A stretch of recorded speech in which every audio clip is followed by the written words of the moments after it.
في باريس يتيح للراغبين الحصول على قصة شعر نجمهم الكروي المفضل. الزميل ليث بزاري والتفاصيل نتابع. يبدو صالون الحلاقة هذا ولأول وهلة صالون حلاقة كلاسيكيا، لكنه في الواقع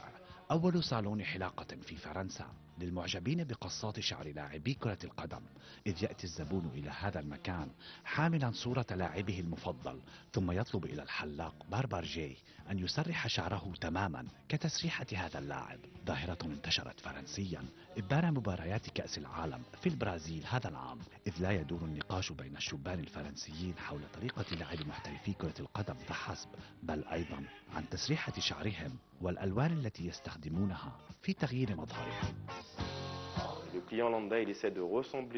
يحاول الزبائن أن يتشبهون بتسريحات نجوم كرة القدم، والآخرين يحاولون دائما ابتكار قصات وألوان شعر تميزهم عن معجبيهم، فهذا يجعلني أطبق قصات شعر جديدة لزبائني باستمرار.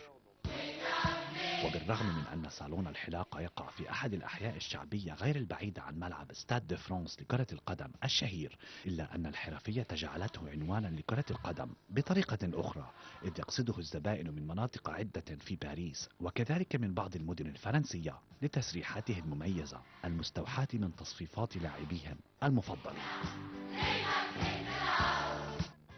يعود الفضل في شهرة هذا الحلاق إلى لاعب الكرة الفرنسي جبريل سيسي الذي سرح شعره هنا، وبعد ساعات قليلة سجل هدفين برأسه، ما لفت أنظار معجبيه إلى تسريحته ودفعهم إلى تقليده وحضورهم إلى هذا المكان.